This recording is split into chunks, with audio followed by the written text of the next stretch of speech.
Assalamualaikum warahmatullahi wabarakatuh. Alhamdulillahi rabbil alamin. Wabihi nasta'inu ala umuri dunya waddin. Wassalatu wassalamu ala ashrafil mursalin wa ala alihi wa sahbihi ajma'in, amma ba'da. Jamaah yang muliakan, insyaallah taala ini pertemuan kita pertama untuk tahun ini. Dan insyaallah taala kajian-kajian kita ke depan sifatnya fleksibel, bisa membahas kitab tertentu nanti kita selesaikan, atau boleh jadi sifatnya tematik saja, satu kali pertemuan selesai, dan kita lihat nanti judul-judul yang dirasa sangat perlu dan mungkin belum pernah terbahas, agar tidak berulang-ulang pembahasan yang sudah dibahas oleh guru-guru sebelumnya.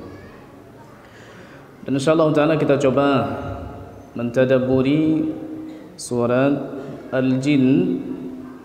Kalau hanya sekedar tafsir, maka dia lebih identik dengan olah lafaz, arti kata, makna kata. Tapi yang insyaallah ta'ala kita coba untuk lakukan adalah kita coba untuk mengerti sedikit demi sedikit bahasa Arab yang terdapat di ayat ini. Kita maknai tafsirnya, kita selami maknanya, dan kita titipkan untuk diri kita PR baik PR imaniyat berhubungan dengan keimanan, atau amaliyat, atau nanti berhubungan dengan amal, insyaallah taala. Artinya kajian tafsir bukan hanya kajian ilmu, tapi bagaimana ada sesuatu yang tertitipkan di hati kita, baik iman dan juga titipan untuk anggota tubuh kita beramal setelahnya. Karena memang itulah tujuan Al-Quran diturunkan. Ada sebuah yayasan tadarus Al-Quran di Mekah, dan mereka fokus dalam masalah ini, tadarus Al-Quran. Lalu mereka mengurut langkah-langkah yang tepat untuk mentadabburi Al-Quran atau cara mempelajari Al-Quran. Pertama sekali namanya tamhid, pendahuluan. Di antara bentuk tamhid, berusaha untuk mengkondisikan jamaah tenang, tidak ada gangguan. Di antara tamhid, kita berusaha untuk mengetahui seluk-beluk surat tersebut, makiyah tidak makiyah, sebab nuzul. Lalu di antara juga bentuk tamhid, pendahuluan, kita munculkan pertanyaan-pertanyaan yang bisa membantu kita untuk mengetahui lebih banyak tentang surat ini. Ini satu, namanya tamhid. Dua, tilawah, dibaca ayat tersebut dengan hukum tajwid yang benar. Tiga, tafsir berhubungan dengan tahlil alfaz, olah kata ini dari mana, terus kenapa Allah Subhanahu wa taala memakai kata ini, apakah kata ini juga dipakai di ayat-ayat lain seperti ini. Baru sifatnya tadabbur ini berusaha untuk memahami makna dengan benar, membaca makna yang tersurat sebagaimana juga membaca makna yang tersirat. Dan terakhir sekali, ini finalnya dalam halaqah Quran, namanya tazkiyah. Ini penyucian jiwa. Qad aflaha man zakkaha. Sungguh beruntung orang yang mencucikan jiwanya. Maksudnya mereka yang menitipkan PR baru untuk hatinya dan untuk anggota tubuhnya. Surat yang akan kita bahas insyaallah taala surat Al-Jin. Nunnya bertasydid. Kata Al-Jin dalam bahasa Arab berasal dari kata janna, fi'ilna, artinya tertutup. Dan dari kata ini pecah banyak kata. Di antaranya adalah kata jannah. Kita sering artikan surga, meskipun arti asalnya adalah taman. Apa hubungan taman atau surga dengan makna tertutup? Surga itu nanti mempunyai taman-taman, pohon-pohon rindang, yang pohon ini akan menutup, menaungi orangnya ketika orangnya di bawahnya. Ada juga kata majnun disebutkan dalam ayat, ya, ada di surat Al-Qalam, ada juga di surat Al-Tur.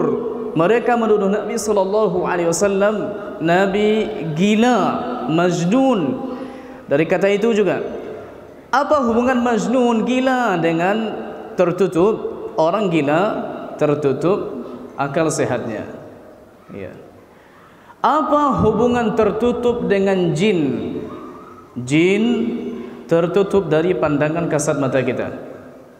Kita tidak bisa melihatnya, kecuali kalau sudah berubah menjadi bentuk lain. Di sini baru kita bisa melihatnya. Dan insyaallah taala di sebab nuzul dari surat ini akan kita lihat bagaimana Nabi sallallahu alaihi wasallam, Nabi sendiri ternyata tidak bisa mengetahui keberadaan jin yang ada di sampingnya. Jamaah yang muliakan, surat jin, Al-Jin, surat Makkiyah. Sering kita jelaskan surat Makkiyah maknanya adalah surat yang diturunkan sebelum Nabi hijrah.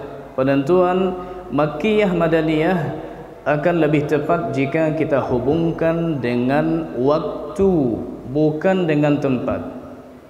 Karena kalau kita hubungkan dengan tempat, seluruh yang turun di Mekah kita bilang Makkiyah. Akan terjadi kesulitan ketika mendudukkan apakah surat Al-Maidah Makkiyah atau Madaniyah. Kalau kita bilang dia Madaniyah, ayat-ayatnya yang turun di Mekah, bahkan ayat terakhir atau penggalan ayat Al-yawma akmaltu lakum dinakum wa atmamtu alaikum ni'mati wa raditu lakumul Islam dina, turunnya di Mekah. Nabi sedang wukuf di Arafah pada hari Jumaat. Tapi tidak ada satupun ulama mengatakan surat Al-Maidah surat Makkiyah, tapi surat Madaniyah. Maka akan lebih benar, lebih tepat kalau kita bagi surat Makkiyah dan Madaniyah dengan waktu. Apa saja yang turun sebelum hijrah? Makkiyah. Apa saja yang turun setelah hijrah? Madaniyah, meskipun turunnya di Mekah. Surat ini terdiri dari kurang lebih 28 ayat, 2 halaman kurang lebih. InsyaAllah ta'ala kalau kita sungguh-sungguh dalam satu hari bisa hafal, InsyaAllah ta'ala. Ya, InsyaAllah ta'ala. Kita lihat jamaah yang muliakan, sebab turun surat ini sebagaimana diceritakan oleh sepupu Nabi Abdullah bin Abbas radhiyallahu anhuma, baginya dan bagi ayahnya Abbas. Disebutkan dalam hadis Sahih Bukhari, intalaqa an-nabiy sallallahu alaihi wasallam fi ta'ifatin min ashabihi ila suqi Ukaz. Nabi sallallahu alaihi wasallam berangkat dengan sekelompok sahabatnya ke pasar Ukaz. Pasar Ukaz sampai sekarang namanya masih Ukaz. Lokasinya kalau kita bergerak dari Mekah menuju ke Taif kurang lebih jarak 90 kilo. Jarak tempuh 40 kilo kurang lebih, dari 40-an kilo dari Mekah. Sebelum sampai ke Taif ini kita sudah melewati pasar Ukaz. Dan pasar ini paling terkenal di zaman jahiliyah. Meskipun ada pasar lain, jadi di Arab, di Mekah secara khusus ada 3 pasar yang terkenal. Yang pertama Suq Ukaz, yang biasanya orang kalau datang haji, mereka tidak datang untuk ibadah saja. Yang datang dari daerah masing-masing membawa hasil daerah masing-masing untuk diperjualbelikan nanti di sana. Datang mereka di awal-awal bulan Zulqa'dah membawa barang niaga mereka. Selama 20 hari dari tanggal 1 Zulqa'dah sampai tanggal 20 mereka berjual beli di pasar Ukaz. Kemudian mereka setelahnya pindah pada hari tanggal 21 sampai akhir Zulqa'dah pindah ke sebuah pasar yang namanya Suq Majinnah atau Majannah atau Mijannah. Berbeda pendapat ulama dalam memberikan baris. Yang lebih masyhur pasar Majannah, 10 hari berdagang juga mereka. Dan ditutup dengan sebuah pasar yang namanya pasar Zulhijaz. Mereka di sana selama 7 atau 8 hari. Nanti sudah datang hari Tarwiyah, datang hari Arafah, baru mereka tinggalkan dagangannya dan mereka fokus untuk haji. Kemudian datang syariat Islam, memperbaharui syariat haji yang telah diturunkan Allah Subhanahu wa taala kepada nabi-nabi sebelumnya dan kepada Nabi Ibrahim alaihi salam.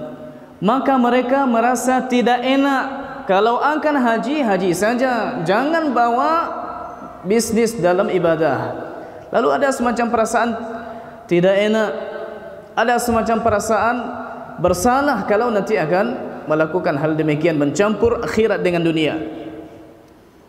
Lalu Allah Subhanahu wa taala menurunkan salah satu ayat di surat Al-Baqarah, rangkaian ayat haji, disebutkan laisa 'alaikum junahun an tabtaghu fadlan min rabbikum. Tidak ada dosa bagimu bagi kalian kalau kalian mencari karunia dari Rabb kalian. Al-Baqarah 198. Berarti tidak masalah. Datang haji pergi bisnis juga tak masalah.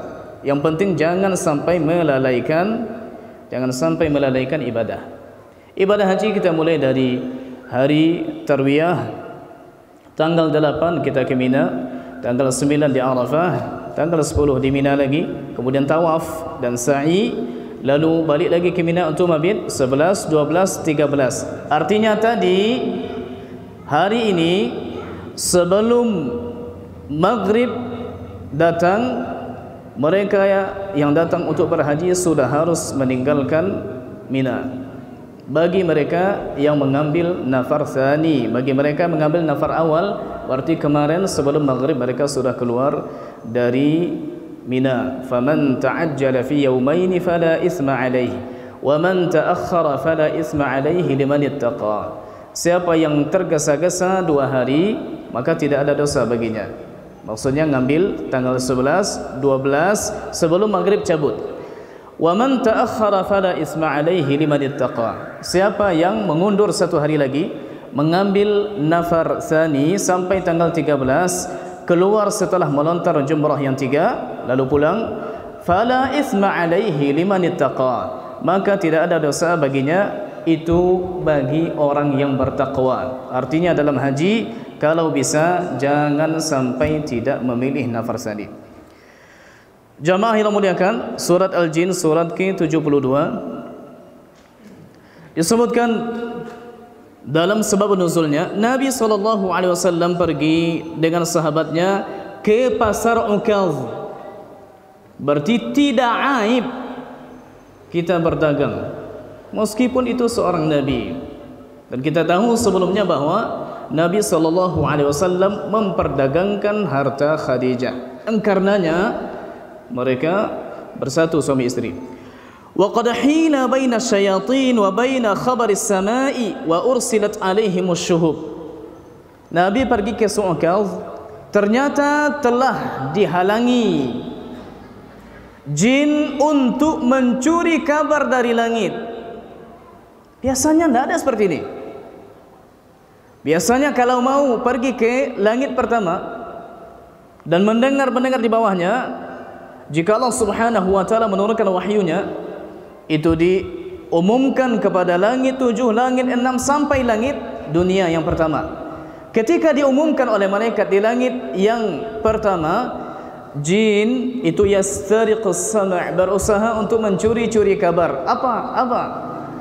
Lalu mereka nanti akan turun membawa kabar itu dan dibisikkan ke telinga dukun-dukun. Itu alasannya kenapa dukun-dukun bisa menebak-nebak dan betul terjadi. Ya. Disebutkan faraja'a asyayatin ila qaumihim. Lalu setan-setan kembali ke kaumnya. Sekarang terhalang, dilempari lagi dengan bintang. Lalu mereka mulai bertanya. Sebagian mereka bertanya kepada sebagian yang lain, "Malakum?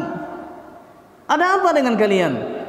Faqalu, mereka menjawab, "Hila bainana wa baina khabaris sama wa ursilat alaina syuhub." Telah dihalangi kami untuk mencuri kabar dari langit dan kami dilempari dengan bintang-bintang.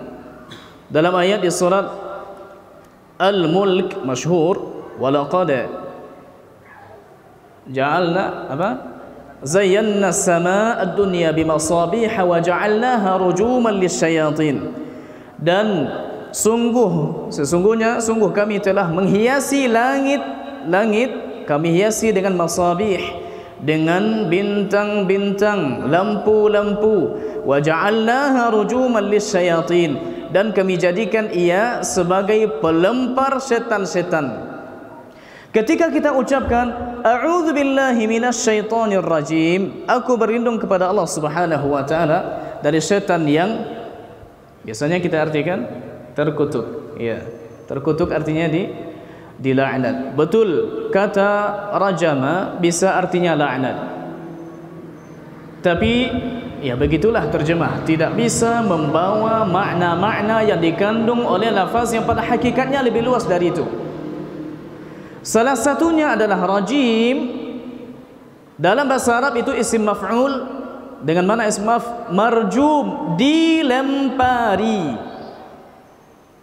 Dan dalilnya ayat ini, walaqad zayyana as-samaa'a ad-dunya bimasabiha wa ja'alnaha rujuma.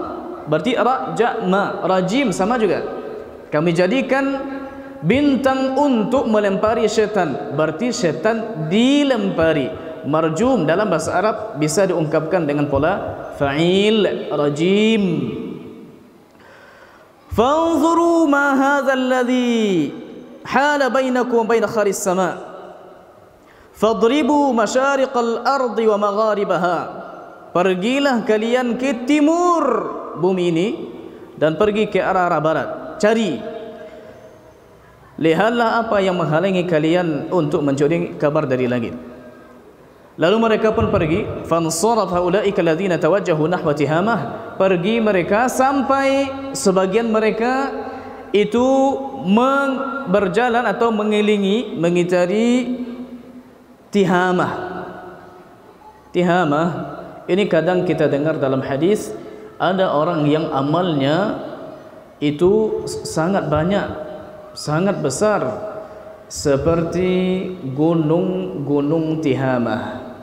Tihamah maknanya adalah bagian pesisir dari Laut Merah, memanjang dari awal sana perbatasan Urdun sampai ke daerah Yaman ke bawah. Disebutkan dalam hadis ada orang yang datang membawa kebaikan sebesar gunung Tihamah, tapi di akhirat dia tidak dapatkan kecuali haba'an mansura, hanya seperti debu yang berterbangan. Terkejutlah para sahabat, wahai Rasulullah, tolong jelaskan kepada kami orang itu bagaimana sifatnya agar kami tidak menjadi seperti mereka. Apa kata Nabi? Ulaika aqwamun idza khalau bimaharibillahi intahakuha. Mereka adalah kaum-kaum, orang-orang kalau sudah berada dalam khalwat sendiri, tak ada orang, mudah saja, remeh saja bagi mereka untuk melakukan maksiat-maksiat kepada Allah Subhanahu wa taala. Seperti tak ada Allah. Di depan orang alim, Masya Allah, tapi kalau sudah sampai di khalwat seperti tidak ada apa-apa, tidak ada Allah yang mengawasi. Bagaimana cara membedakannya? Saya awalnya juga bingung ketika mendengar hadis ini. Disampaikan oleh salah seorang guru kami ketika di Mesir sana. Lalu saya tanya langsung, Syekh, bagaimana cara memahaminya? Bukankah kita memang semua kita bermaksiat dalam kesendirian? Malu kita bermaksiat dalam keramaian, di keramaian. Kata beliau, perbedaannya adalah ada orang yang merasa tidak bersalah ketika dia melakukan maksiat dalam kesendirian. Tapi ada orang yang melakukan maksiat Memang ketika itu dia kurang sadar, akalnya tertutup, malunya hilang. Tapi setelah dia melakukannya timbul penyesalan luar biasa, ingin taubat. Yang tak merasa apa-apa, ditakutkan nanti meskipun kebaikannya sepanjang satu negara, dihitung bukit-bukit dan gunungnya, ternyata di sisi Allah Subhanahu wa taala haba'an mansura. Tak ada nilainya, hanya seperti debu yang berterbangan. Mereka pergi ke Tihamah, berarti menelusuri pesisir-pesisir yang ada di Laut Merah. Kemudian sampai mereka berbelok sedikit, ternyata ditemui ada sekelompok orang yang sedang salat subuh. Mereka adalah Nabi SAW dan para sahabatnya. Dan Nabi ketika itu berada di sebuah tempat antara Mekah dengan Taif, namanya Wadi Nakhlah, sebuah lembah namanya Nakhlah. Saya coba tanya-tanya orang di sana, di mana tempatnya? Ya, sejauh ini belum ada yang bisa menjawab. Amidina ila suki Ukaz, Nabi pergi ke, rencananya akan menuju ke Suq Ukaz, berarti baru dalam masa pergi ke sana. Wa huwa yusalli bi ashabihi salat al-fajr. Nabi salat dengan sahabatnya, mengimami sahabatnya salat subuh. Falamma sami'ul Qur'an istama'u lahu. Maka tatkala mereka mendengarkan Al-Qur'an yang dibacakan oleh Nabi sallallahu alaihi wasallam dalam salat subuh. Dan untuk kita ketahui, salat subuh secara khusus ini ayat-ayatnya disaksikan oleh malaikat. Karena kita tahu terjadi perubahan shift tugas malaikat itu 2 kali dalam sehari. Salat subuh, salat asar. Kalau mereka berganti di salat asar, otomatis Qur'annya tidak terdengar karena dibaca sir. Tapi kalau di salat subuh, Al-Qur'annya dijaharkan. Inna Qur'anal fajri kana masyhuda. Sesungguhnya Quran yang dibacakan di salat fajar itu disaksikan oleh malaikat. Ternyata sekarang jin putar-putar mencari di mana tempat atau sebab mereka tak bisa mencuri kabar dari langit. Falamma sami'ul Quran, maka tatkala mereka mendengar Al-Quran, istama'u lah, mereka menyimaknya. Di sini jelas sekali perbedaan antara sami'a, mendengar, dengan istama'a, dengan menyimak. Dan untuk Al-Quran kita tidak dituntut mendengar saja. Dalam ayat disebutkan, ayat ketiga terakhir di surat Al-A'raf, wa idza quri'al Qur'anu fastami'u lahu wa ansitu la'allakum turhamun. Kalau dibacakan Al-Quran, maka simaklah dengan seksama. Ya, simak ini sebetulnya bahasa Arab, tapi sudah jadi bahasa Indonesia. Kalau kita mendengar musik contohnya, itu tidak bisa kita hindari. Pergi ke pasar, di sini bunyi, di sana bunyi. Ini tidak bisa kita hindari. Dan kita insyaallah ta'ala tidak akan dihisab, diazab karena kita mendengar masuk ke telinga kita. Yang jadi masalah adalah kalau kita istima', menyimaknya dengan menikmati. Ini yang jadi masalah. Dan Nabi SAW ketika mendengar bunyi seruling, padahal itu suaranya jauh, Nabi SAW menutup telinganya begini, tidak menyengaja mendengar lalu Nabi tutup juga. Bagaimana dengan orang sekarang yang mengatakan tak apa, boleh halal, selagi syairnya baik? Beda antara syair dengan musik, beda. Bahkan saya tidak tahu dalam mazhab Syafi'i, yang menilai halal mendengarkan alat musik kecuali Imam Al-Ghazali rahimahullahu taala, dan dibantah sendiri oleh ulama-ulama mazhab Syafi'i juga. Di antaranya Imam Al-Azra'i, di antaranya Imam Ibnu Hajar Al-Haytami. Maka tidak benar kalau ternyata boleh kalau syairnya baik. Oke, ini masalah syair, masalah musiknya bagaimana? Beda. Taib.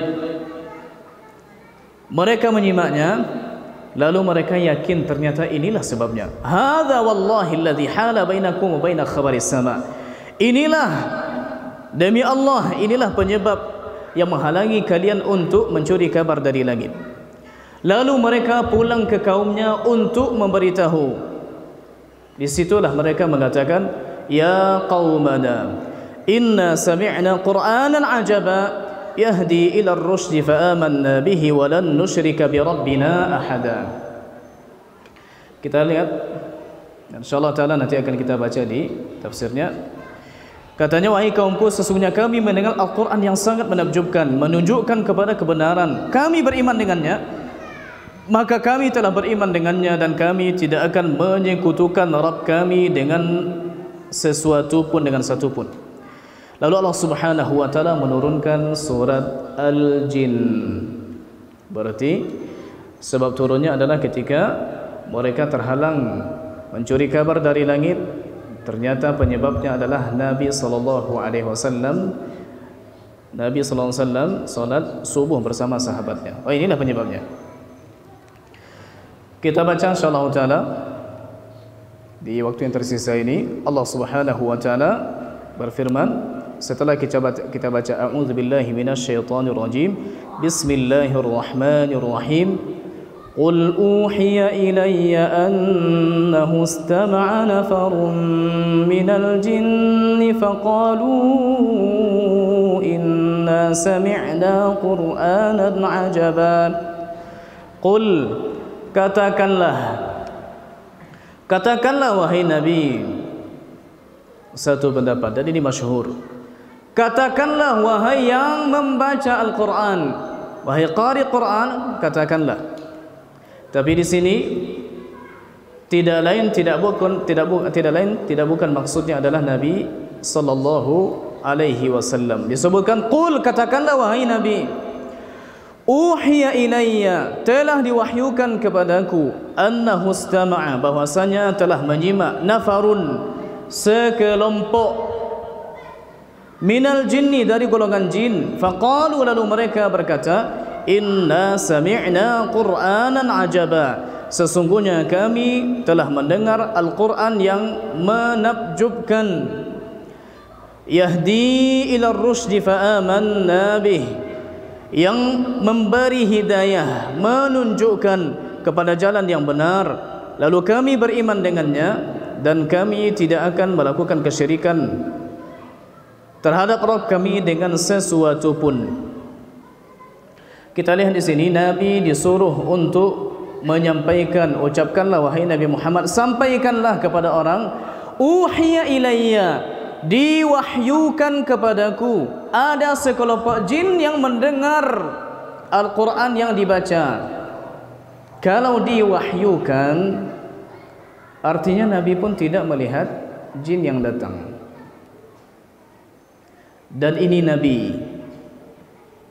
diwahyukan, diberitahukan kepada Nabi, dan bentuk wahyu kepada Nabi. Kalau sifatnya Al-Quran, datang malaikat Jibril dengan rupa asli, atau datang malaikat Jibril dengan rupa sahabat, biasanya datang dengan rupa seorang sahabat bernama Dihyah Al-Kalbi, atau ditiupkan ke hati Nabi sallallahu alaihi wasallam. Terdiam saja Nabi sejenak, lalu Nabi sampaikan, telah turun kepadaku surat ini. Di antaranya adalah ketika Nabi sallallahu alaihi wasallam mengalami masa sulit ketika istrinya Ibunda Aisyah dituduh berzina dengan Safwan ibnu Mu'attal As-Sulami. Itu berlangsung 1 bulan. Ibunda Aisyah radhiyallahu anha sekembali dari perang Bani Mustaliq sakit, jadi tidak keluar-keluar. Baru tahu kabar beliau dituduh 1 bulan setelahnya ketika beliau keluar, lalu bertemu dengan ibu Mistah bin Asasah yang sedang memegang sisir atau sesuatu dan terjatuh. Lalu latahnya, ucapannya secara tak sadar mengatakan, semoga Allah melaknat Mistah. Kata Ibunda Aisyah, kenapa melaknat anak sendiri? Apakah engkau tidak tahu apa yang sudah tersebar di kalangan orang sekarang? Apa yang sudah tersebar di kalangan kaum muslimin? Yang tersebar adalah engkau dituduh berzina dengan Safwan ibnu Mu'attal As-Sulami. karena dulunya sebulan yang lalu engkau terlambat. Ya, dikira Nabi sudah masuk ke unta, ternyata tidak masuk, tertinggal. Musaffad ibn Mu'attal as-Sulami datang kemudian, lalu berdua mereka datang ke Madinah, dan itu malam-malam. Muncullah fitnah dari orang munafik Abdullah bin Ubay bin Salul, dan kisah ini insyaallah taala sudah pernah kita sampaikan juga sebelumnya. Singkat cerita, di hari terakhir Nabi SAW masuk ke rumah Abu Bakar As-Siddiq yang merupakan tempat tinggal ibunda Aisyah sementara, karena meminta izin kepada Nabi untuk tinggal di rumah mertuanya, di rumah ayahnya sendiri. Lalu Nabi sampaikan kepadanya, wahai Aisyah, in kunti fa'alti fatubi ila Allah, jika engkau memang melakukannya maka taubatlah kepada Allah Ta'ala. Tapi jika engkau tidak melakukannya, fasayubarri'ukillahu min fawqi sab'i samawat, maka Allah akan bebaskan engkau dari langit yang 7 sana. Tak berapa lama Nabi diam. Kemudian setelahnya Nabi sampaikan, wahai Aisyah, absyiri, bergembiralah, Allah Subhanahu wa taala telah menurunkan ayat-ayat membebaskanmu dari tuduhan tersebut di surat An-Nur halaman kedua. Innal ladzina ja'u bil ifki usbatum minkum, sampai ayat ke-26, al khabithatu lil khabithina wal khabithuna lil khabithat. Dan ini ada di sana. Singkat cerita jemaah yang Allah muliakan, bahwa wahyu itu turun bisa dengan malaikat Jibril datang seperti di Gua Hira dalam rupa aslinya, atau dalam bentuk sahabat, atau ditiupkan kepada Nabi SAW. Nabi terdiam, dan satu-satunya surat, kalau memang itu dimaknai dengan tidur, satu-satunya surat yang turun kepada Nabi SAW dan Nabi seperti tertidur, ya, ini surat Al-Kautsar. Inna a'tainaka al-kautsar fashalli li rabbika wanhar inna syani'aka huwal abtar. Sebagaimana hadis di Sahih Muslim, Nabi seperti tertidur. Lalu Nabi terjaga dan mengatakan, telah diturunkan kepadaku surat Bismillahirrahmanirrahim, inna a'tainaka al-kautsar. Kemudian wahyu selain Al-Quran itu bisa dalam mimpi, tapi Quran tak ada turun dalam mimpi. Ya. Uhiya ilayya, diwahyukan kepadaku, annahu istama'a nafarun minal jin, bahwasanya sekelompok jin itu menyimak. Apa yang dia simak? Al-Quran. Mereka berkata, inna sami'na Qur'anan ajaba yahdi ila rusyd, sesungguhnya kami mendengarkan Al-Quran yang sangat menakjubkan, yang menunjukkan kepada jalan yang benar, lalu kami beriman. Kapan beliau dengar? Saat itu. Kapan mereka beriman? Saat itu juga. Dan pernah Nabi SAW membacakan ayat-ayat kepada jin yang meminta Nabi untuk datang, yang kurang lebih lokasinya di Masjid Al-Jin, di samping kuburan Ma'lah. Kalau kita keluar dari pintu Marwah itu tidak sampai 1 kilo. Keluar dari pintu Marwah ke Terminal Gazzah, lewati jembatan, di sebelah kiri kita itu sudah ada Masjid Al-Jin. Katanya dulu Nabi SAW, hadis Abdullah bin Mas'ud, Nabi pernah diwahyukan kepadanya sekelompok jin, mengundangnya untuk mendengarkan Al-Quran. Tolong bacakan dan kami menyimak. Ini dalil bahwasanya tidak ada rasul khusus yang diutus oleh Allah Subhanahu wa taala dari golongan jin. Berarti Nabi Muhammad SAW ini menjadi rasul baik bagi manusia atau bagi jin juga. Nabi bacakan kepada mereka Al-Quran. Nabi ingatkan mereka dengan ayat-ayat Allah Subhanahu wa taala. Nabi baca surat Ar-Rahman yang berulang 31 kali, fa bi ayyi ala'i rabbikuma tukadziban, dengan nikmat yang mana pula kalian akan dustai. Lalu mereka dengan cepat menjawab, menanggapi, wala bi syai'in min ala'ika rabbana nukadzib, tidak ada satupun dari nikmatmu ya Allah yang akan kami dustai. Tapi dibacakan kepada manusia, loadingnya lama baru menjawab, tanggapannya telat, sehingga Nabi sampaikan, sesungguhnya saudara-saudara kalian dari jin lebih cepat menanggapi apa yang disampaikan Allah Subhanahu wa taala daripada kalian. Lalu mereka mengatakan yahdi ilar rusydi fa amanna bihi. Yang Al-Qur'an tersebut menunjukkan kepada jalan yang benar. Lalu kami beriman dengannya, walan nusyrika bi rabbina ahada, dan sekali-kali kami tidak akan melakukan kesyirikan terhadap Rabb kami. Tidak syirik kecil, tidak syirik besar. Syirik besar meyakini hal-hal yang hanya layak untuk Allah Subhanahu wa taala tapi disematkan kepada benda-benda tertentu. Di antaranya contohnya percaya kepada jimat, percaya bahawa dukun bisa mengetahui yang gaib, syirik pada tauhid rububiyah. Percaya bahwasanya ada yang bisa menyembuhkan selain daripada Allah Subhanahu wa taala, syirik pada tauhid rububiyah. Melakukan penyembahan terhadap berhala, syirik pada tauhid uluhiyah, begitu. Meyakini bahwasanya sifat-sifat Allah Subhanahu wa taala sama dengan sifat makhluk, syirik pada tauhid asma wa sifat. Ya. Maka tidak syirik kecil, tidak syirik besar. Tidak bersumpah dengan selain Allah Subhanahu wa taala, dengan zatnya atau dengan sifatnya. Bersumpah dengan kejujuran, bersumpah dengan demi kehormatan, demi kemuliaan, demi macam-macam, ini syirik kecil yang harus dihindari. Riya, syirik kecil juga yang bisa menjerumuskan seseorang ke syirik besar. Baik, azan. Silakan azan dulu, insyaallah mungkin sedikit kita sambung dan nanti insyaallah kita langsung salat. Alhamdulillah wassalatu wassalamu ala Rasulillah wa ala alihi wa sahbihi wa mawalah, amma ba'da. Allah Subhanahu wa taala berfirman, wa annahu ta'ala jaddu rabbina mattakhadha sahibatan wala walada. Dan bahwasanya ta'ala maha tinggi, jaddu rabbina, jaddu, kata jaddun ini masyhur kita artikan kakek, jaddah nenek. Makanya kota Jeddah namanya Jeddah. Katanya, kata orang, di sanalah diturunkan Hawa setelah dikeluarkan dari surga. Nabi Adam katanya diturunkan di Arafah atau di kota Dahna, entah di India, entah antara Mekah dengan Taif.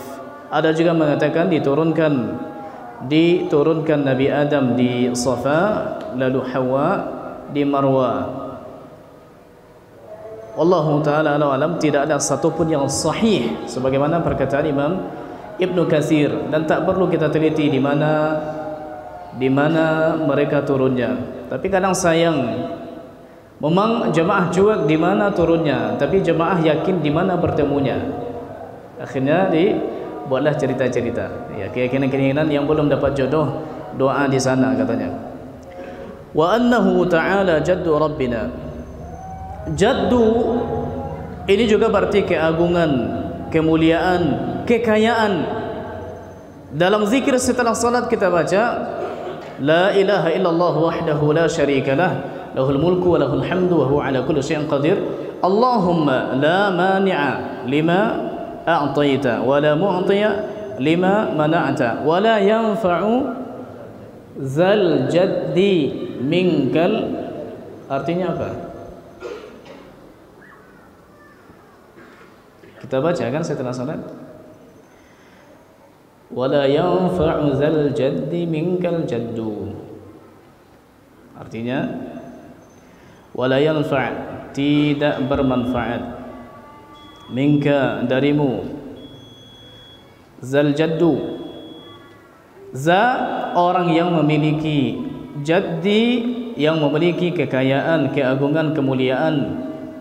Artinya orang kaya, kalau Allah tidak izin kekayaannya bermanfaat untuknya, mustahil itu akan bermanfaat.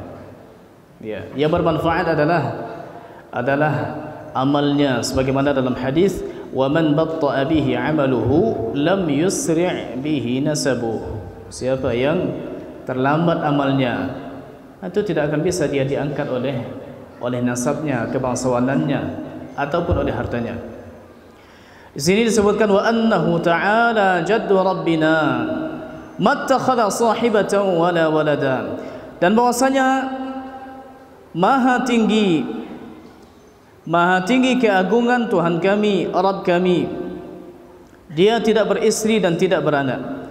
Wa annahu kana yaqulu safihuna 'ala Allahi syatata, dan sesungguhnya orang-orang bodoh di antara kami, orang-orang bodoh di antara kami berarti di antara golongan jin. Ada yang mengatakan bodoh yang dimaksud di sini ya di antara kami-kami yang jin-jin ini ada yang bodoh. Ada juga mengatakan bukan. Yang dimaksud dengan yang safih di sini, yang bodoh adalah iblis. Dan iblis juga dari golongan jin, sebagaimana di surat Al-Kahfi, wa idh qalatil malaikatu, di situ ada sebut kana minal jinni fa fasaqa an amri rabbih.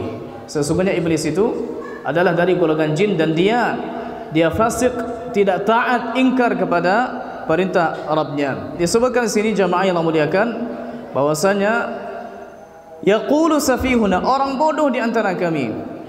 Di sini ada pelajaran yang kita titipkan untuk adab kita. Bolehkah kita bilang kepada orang yang mungkin agak lambat loadingnya, bodoh kita bilang?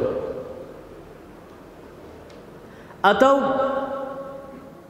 kapan bisa dipakai redaksi seperti ini? Dalam Al-Quran ternyata Allah Subhanahu wa ta'ala ada menyifati orang-orang tertentu dengan sifat bodoh. Di antaranya Yahudi. Disebutkan di ayat pertama juz kedua, sayaqulus sufaha'u minan nasi ma wallahum an qiblatihim allati kanu 'alaiha. Akan berkata orang-orang bodoh, maksudnya adalah orang Yahudi yang bertanya, ma wallahum an qiblatihim allati kanu 'alaiha, apa pula yang menyebabkan mereka memalingkan kiblat mereka dari kiblat pertama ke kiblat sekarang, maksudnya dari Masjidil Aqsa ke Masjidil Haram. Boleh juga mengatakan bodoh kepada orang yang melakukan syirik. Silakan dibaca nanti halaman ketiga terakhir, tengah-tengah sebelah kanan surat Az-Zumar. Qul afa ghairallahi ta'muruni a'budu ayyuhal jahilun.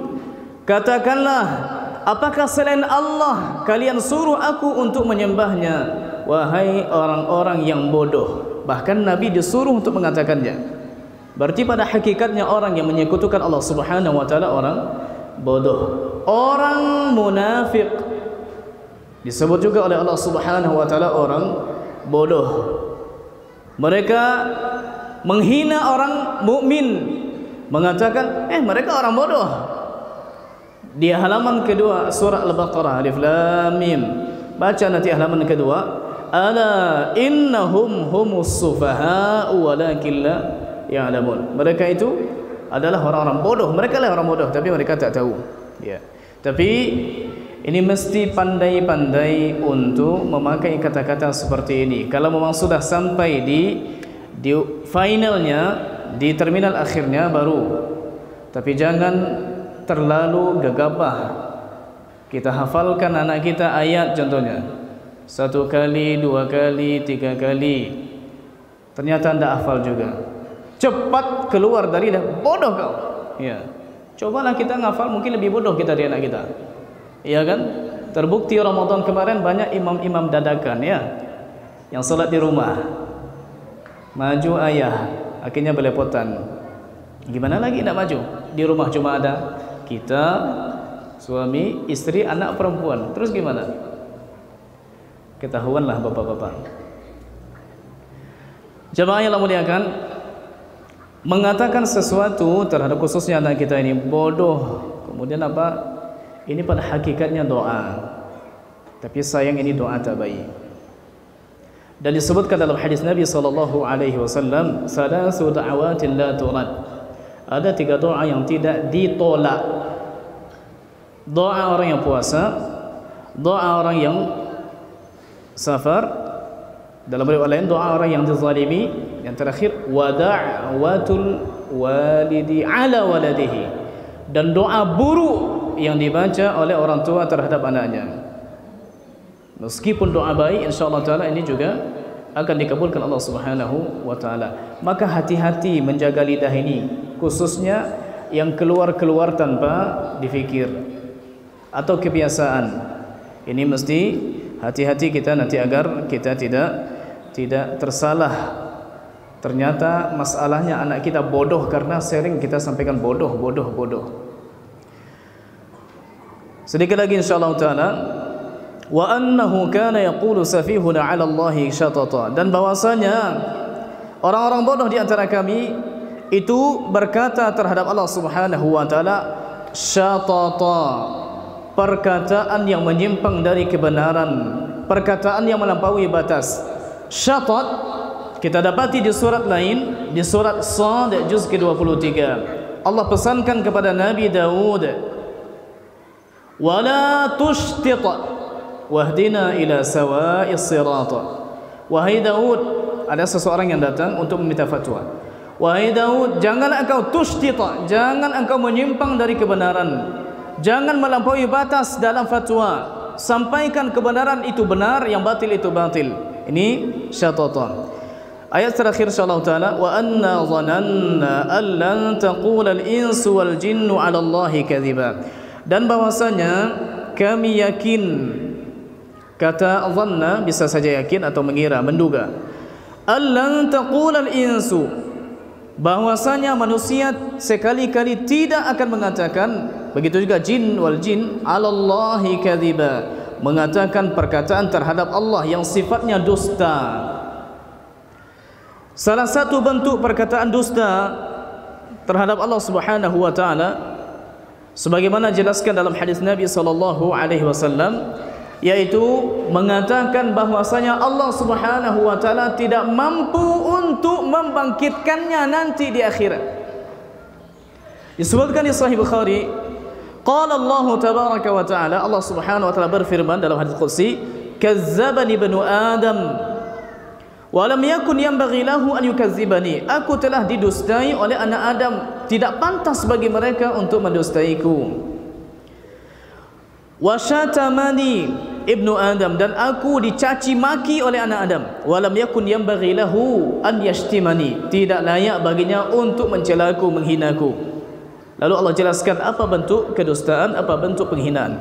Amma takzibuhu iyai fa qawluhu inni la u'iduhu kama bada'tuhu wa laysa akhirul khalqi bi'azza alayya min awwalihi. Adapun kedustaannya terhadap Allah Subhanahu wa taala, dia mengatakan aku tidak mampu untuk mengembalikan nanti mereka, membangkitkan mereka kembali, dan bagiku penciptaan yang terakhir itu tidak lebih susah daripada penciptaan pertama. Adapun penghinaannya terhadapku, maka ucapannya ittakhadallahu walada, Allah mengambil anak, Allah punya anak, sehingga ada Tuhan anak, Tuhan ayah, Tuhan bapa atau Rohul Kudus.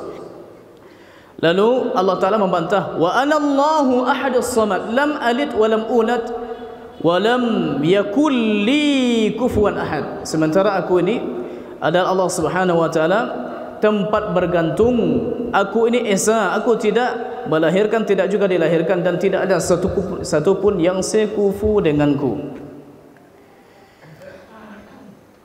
PR kita dari ayat ini, pertama meyakini bahwa jin itu tidak bisa dilihat langsung dengan mata kita, dan mereka ada di sekitar kita, tapi kita tidak lihat. Adapun orang yang bisa melihatnya, kemungkinannya dua. Melihatnya dalam bentuk jin ini sudah berubah menjadi bentuk lain, sebagaimana yang telah dilihat oleh Abu Hurairah yang mengajarkan ayat kursi kepadanya, sebagaimana yang dilihat oleh Ubay ibn Ka'ab radhiyallahu anhu ketika kurmanya hilang semakin hari semakin habis. Ketika hari terakhir dia lihat ada seperti binatang, seperti anjing yang masuk, tapi mukanya seperti muka manusia, masuk ke dalam rumah ingin mencuri kurma. Kata Ubay bin Ka'ab radhiyallahu anhu, "A'insiyun am jinni?" Apakah engkau ini manusia atau jin? Katanya, aku ni jin. Berarti ada percakapan langsung dan jin itu ada di depan mata. Yang kedua, kemungkinannya dia bisa melihat jin itu kalau dia punya jin pula. Maka orang yang meruqyah itu tak ada lihat jin. Kalau ternyata contohnya lihat jin, jin yang sekarang ada juga dulu di sana salah satu mahasiswa dari Thailand, dia katanya bisa men-scanner punggung orang untuk menentukan berapa ekor jin yang ada di tubuh orang. Lalu dia baca macam-macam, ya. Sepertinya baca ayat, baca ini, dia iramakan, lalu dia scanner seperti ini. Saya pun di scannernya. Katanya, Ustaz, ada satu perempuan katanya. Wah, astagfirullah, saya ada. Akhirnya saya baca-baca lagi, kita tahu ini bohong. Ya. Kecuali kalau dia lihat dengan mata jin pula. Ya. Kemudian PR kedua dari ayat-ayat ini, Al-Quran ini ketika dibacakan ini kita dengar. Saat Al-Quran dihidupkan, seperti contohnya orang-orang yang menghidupkannya, kadang untuk menidurkan, tapi sudah dibunyikan Al-Quran tak dengar lagi. Maka seperti ini bagusnya ditinggalkan. Syekh bin Utsaimin rahimahullah ta'ala ketika ditanya tentang masalah ini, orang mau tidur tapi hidupkan Quran, atau hidupkan Quran tapi main HP, lihat Facebook, WhatsApp, yang seperti ini bagus dimatikan agar kita tidak kena dengan ayat wa idza quri'al qur'anu fastami'u lahu wa ansitu la'allakum turhamun. Kalau didengar nanti disimak kita dapat rahmat. Takutnya hidup tak disimak malah kebalikan dari rahmat yang kita dapatkan. Kemudian pelajaran juga dari ayat ini, jangan jatuh kepada kesyirikan yang menafikan konsekuensi la ilaha illallah. Jangan melakukan hal yang mengada-ngada.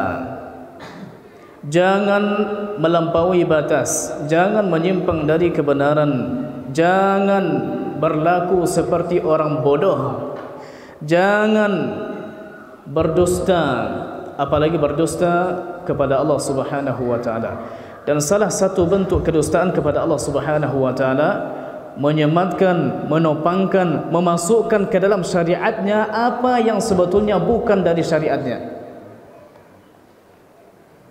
Allah Ta'ala telah menjelaskan agama ini dengan sempurna. Lalu ada orang yang mengatakan, oh tak apa, ini bid'ah hasanah. Dimasukkanlah hal-hal baru yang pada hakikatnya itu sudah jelas menyelisihi syariat kita, lalu dibilang, itu kan tak apa-apa, itu kan baik. Yang seperti ini nanti takut masuk dalam ancaman Allah Subhanahu wa taala yang Allah gandengkan dengan dosa syirik, wa an taqulu 'ala Allahi ma la ta'lamun. Engkau mengatakan sesuatu kepada Allah Subhanahu wa taala terhadap Allah apa yang tidak engkau tahu.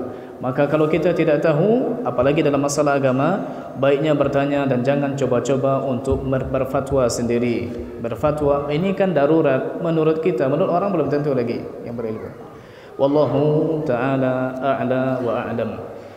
Kalau ada pertanyaan, karena insyaAllah ta'ala sebelum kita tutup nanti ada salah seorang saudara kita, dan mungkin pas pertanyaan ini bisa dikumpulkan, yang alhamdulillah Allah mudahkan untuk mengikuti tes LIPIA yang di Aceh dan sudah lulus.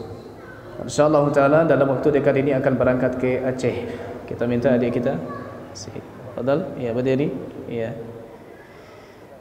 berdiri, ya. Ini beliau insyaAllah ta'ala, dan saya sudah lihat surat atau tanda bukti kelulusan beliau, dan insyaAllah ta'ala akan pergi ke Aceh untuk belajar.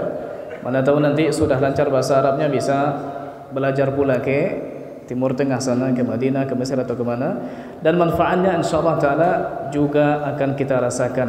Dan saya pernah seperti beliau ini juga.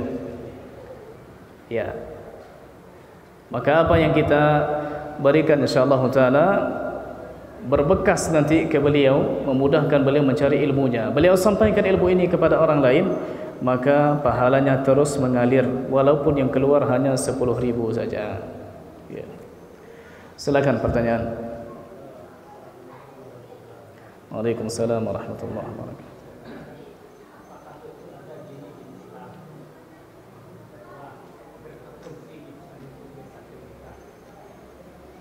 Berpotensi jin Islam itu menyesatkan. Dua ya. Apakah ada jin Islam?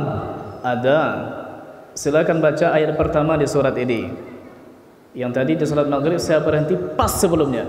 Halaman setelahnya, wa anna minnal muslimuna wa minnal qasitun, dan bahwasanya di antara kami ada jin yang Islam. Yang sebelumnya saya baca, wa anna minnas salihuna wa minna duna zalika, di antara kami ada yang salih, ada yang selain daripada itu. Kami taraiqa qidada, berbeda-beda, ya berbeda-beda, ada yang tak, ada yang tidak. Maka apakah ada jin Islam? Kita bilang ada jin Islam. Buktinya itu yang meminta Nabi SAW untuk dibacakan Al-Quran kepadanya. Kemudian apakah jin Islam berpotensi juga untuk menyesatkan kita? Saya sederhanakan, jin itu makhluk sama saja seperti manusia. Saya tanya sekarang, apakah ada orang muslim yang mungkin berpotensi menyesatkan kita? Ada enggak? Nyolai Islam, KTP jadi Islam, tapi nama nipu ada enggak? Nama dutu dan ingkar janji banyak. Maka jika manusia yang sudah jelas nampak di mata kita ini bisa menipu, apalagi makhluk yang pada hakikatnya tertutup dari kita. Makanya Nabi SAW mengatakan kepada Abu Hurairah ketika diajarkan ayat kursi dibaca sebelum tidur, akan ada penjaga untukmu dari Allah Subhanahu wa taala sampai pagi. Kata Nabi, sadaqaka, betul dia dalam masalah ini, betul. Tapi keluhan-keluhan sebelumnya jangan tangkap saya orang fakir, orang miskin, banyak kebutuhan keluarga banyak, itu bohong kata Nabi. Tapi dia ajarkan, bacalah ayat kursi sebelum tidur, itu bisa menjagamu. Allah akan siapkan bagimu penjaga sampai nanti engkau bangun pagi. Disebutkan oleh Nabi, sadaqaka wa huwa kadzub, dan dia pendusta kelas berat. Orang pendusta kelas berat sekali-sekali jujur boleh jadi, sebagaimana juga orang jujur sekali-kali berdusta, ya kan? Ya, cuma yang parahnya sekali hari ini, sekali besok, sekali, itu muskilah. Ya, itu tidak sekali, berkali-kali berarti. Maka sangat berpotensi jin yang mengaku Islam masuk ke tubuh seseorang mengatakan Muslim. Kita bilang, kalau anda memang Muslim, maka anda tidak akan menzalimi saudara anda sesama Muslim. Karena dalam hadis Nabi disebutkan, al-muslimu akhul muslim, la yuzlimuhu wa la yuslimuhu. Sesungguhnya Muslim itu saudara Muslim juga. Itu tidak menzaliminya, juga tidak menjadi penyebab kawannya ini diserahkan kepada kezaliman. Maka kalau ada jin Islam yang masuk, ruqyah terus, maka insyaallah taala nanti akan menyerah juga dengan izin Allah Subhanahu wa taala. Meskipun ada juga jin yang kalau dibaca malah dibetulkannya bacaan kita. Oh, ikhfanya kurang katanya. Oh, kena mental kita kan. Baik. Yang lain? Satu lagi sebelum salat, silakan.